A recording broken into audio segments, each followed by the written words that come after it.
নমস্কার বন্ধুরা, welcome back to my channel. আজকে কিন্তু আমি একটি দারুণ সুন্দর রেসিপি নিয়ে চলে এসেছি। আপনাদের রেসিপিটি ভালো লাগলে অবশ্যই চ্যানেলটিকে লাইক শেয়ার কমেন্ট করবেন এবং আমার চ্যানেলে যে সকল নতুন বন্ধুরা রয়েছেন চ্যানেলটি অবশ্যই সাবস্ক্রাইব করে দেবেন বন্ধুরা।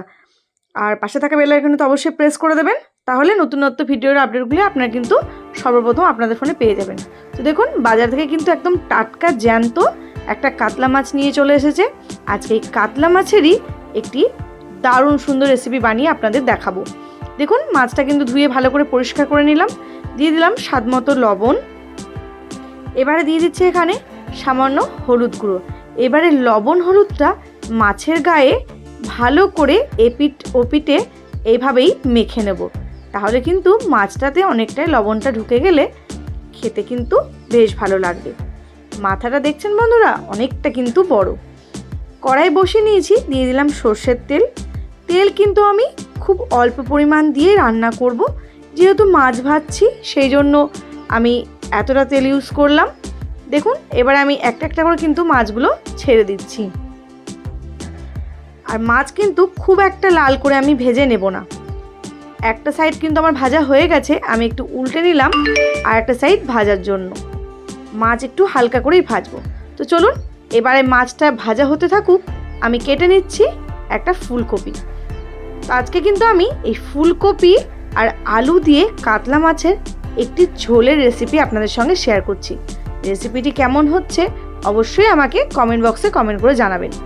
দেখুন, ফুলকপিগুলো কিন্তু ঠিক এভাবেই একটু বড় বড় করে কেটে নিচ্ছি, তাহলে কিন্তু ফুলকপি একদম গলে যাবে না।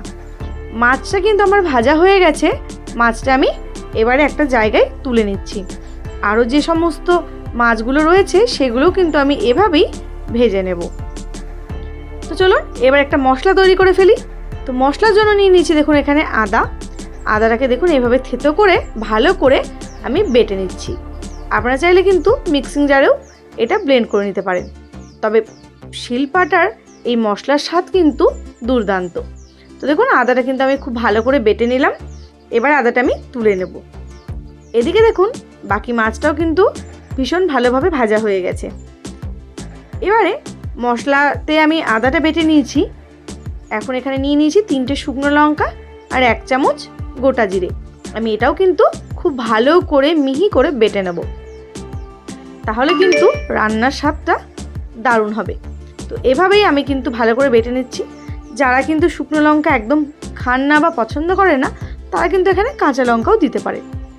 তো চলুন, মশলাটা কিন্তু বাটা হয়ে এসছে আমার। এবারে দেখুন, মাছগুলো কিন্তু আমার সমস্তই ভাজা হয়ে গেল। ওই তেলেই আমি দিয়ে দিলাম ফুলকপিটা লো ফ্লেমে আমি ভালো করে ভেজে নেব।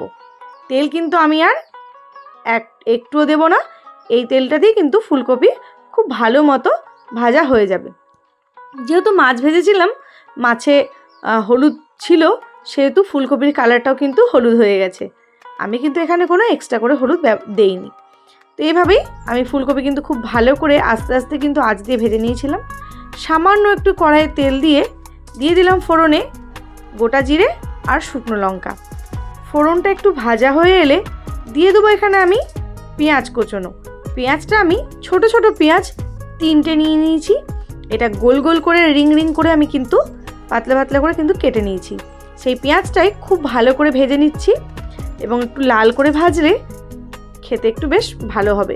নইলে কিন্তু পেঁয়াজের মিষ্টিতে মাছের ঝোলটাও কিন্তু মিষ্টি হয়ে যায়, সেই জন্য এভাবেই লাল লাল করে কিন্তু পেঁয়াজটা ভেজে নিতে হবে।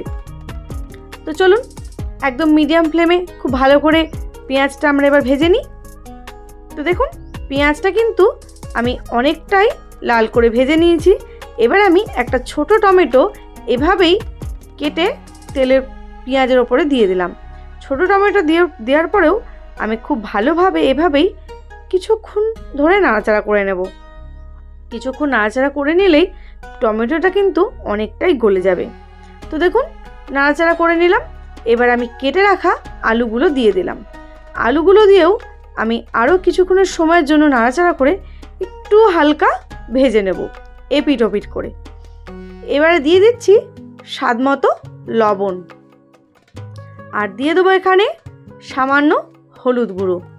লবণ হলুদ দিয়ে খুব ভালো করে আমি এভাবেই নাড়াচাড়া করে নেব। এতে কিন্তু টমেটো পেঁয়াজ দুটোই খুব ভালো গলে যাবে আর আলুটাও কিন্তু একটু লাল হয়ে আসবে।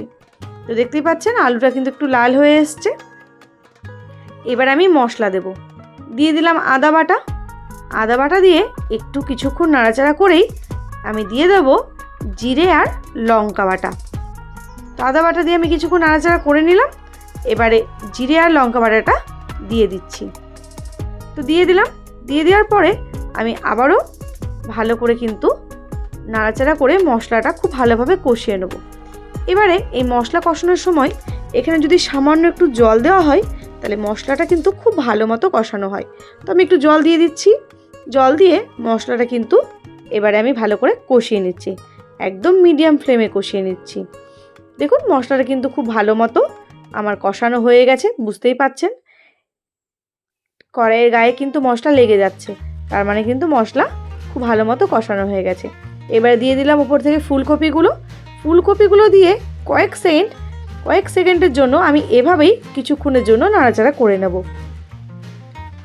আপনারা দেখতেই পাচ্ছেন আমি কিন্তু খুব পরিমাণটা তেলের অল্প দিয়ে কিন্তু রান্নাটা করার চেষ্টা করছি। আপনারা অনেকেই যারা তেল পছন্দ করেন না তাদের জন্য কিন্তু এটা খুব ভালো একটি রেসিপি। তো দেখুন কড়াই খুব ভালো করে আমি কিন্তু নাড়াচাড়া করে কষিয়ে নিলাম। দিয়ে দিচ্ছি পরিমাণ মতো জল। খুব একটা বেশি জল দেব না, পরিমাণ মতো জল দিয়ে আমি কিছুক্ষণের জন্য ঢেকে রাখবো ফুলকপি আলুটা সেদ্ধ হওয়ার জন্য। তো দেখুন আমি কিন্তু জল দিয়ে দিলাম। এবারে ঢাকনা চাপা দিয়ে আমি ঢেকে দিচ্ছি 5 মিনিটের জন্য। 5 মিনিট পরে আমি ঢাকনা খুলে নিলাম। দেখুন ঝোলের কালারটা কিন্তু একদম চেঞ্জ হয়ে এসছে আর ফুটছেও খুব ভালো। আলু ফুলকপি দুটোই কিন্তু ভালো সেদ্ধ হয়ে গেছে। দিয়ে দিলাম ওপর থেকে মাছগুলো যদি একটু হালকা করে ভেজে নেওয়া হয় তাহলে কিন্তু একদম জুসি হয়, খেতে কিন্তু দারুণ টেস্ট হয়। বেশি কড়া করে ভাজলে কিন্তু মাছের ভেতর অতটাও কিন্তু নুন ঝাল একদম ঢোকে না। তো ভালো করে দেখুন আমি একটু নাড়াচাড়া করে নিলাম। এবারে আমি ওপর থেকে কিছুটা ধনেপাতা কুচোনো দিয়ে দেব। দিয়ে তারপরে আবারও কিন্তু আমি ঢাকনা চাপা দিয়ে ঢেকে রাখবো। তো চলুন এবারে ধনেপাতাটা আমি নিয়ে আসি। ধনেপাতাটা নিয়ে এসে আমি কিন্তু এবারে দিয়ে দেবো। তো ধনেপাতা কিন্তু আমার কুচানো হয়ে গেছে, আমি দিয়ে দিলাম ধনেপাতাটা ওপর থেকে। ধনেপাতার কিন্তু এই মাছের ঝোলের ফ্লেভারটা দুর্দান্ত লাগে, যারা খেয়েছেন তারা কিন্তু অবশ্যই জানেন। চলুন ঢাকনা দিয়ে 2 মিনিট আমি ঢেকে রাখছি। 2 মিনিট পর চলে এলাম। মাছের ঝোল কিন্তু একদম রেডি। আজকের এই ফুলকপি আলু দিয়ে মাছের ঝোল পুরোপুরি কিন্তু আমার রেডি হয়ে গেছে। চলুন একটা জায়গায় এবার নামিয়ে নিই। তো আমি কিন্তু বাটিতে একটা নামিয়ে নিলাম। দেখতে পাচ্ছেন অসাধারণ দেখতে লাগছে। আর গরম গরম ভাতে এই শীতের দুপুরে পরিবেশন করুন, আশা করি ভীষণ ভালো লাগবে। কেমন হয়েছে আমাকে কিন্তু অবশ্যই কমেন্ট বক্সে কমেন্ট করে জানাতে ভুলবেন না। আর আমাকে অবশ্যই সাপোর্ট করবেন, আমার পাশে থাকবেন। আজকের মতো এখানেই ভিডিওটি শেষ করছি বন্ধুরা। ভালো থাকবেন, সুস্থ থাকবেন। নমস্কার।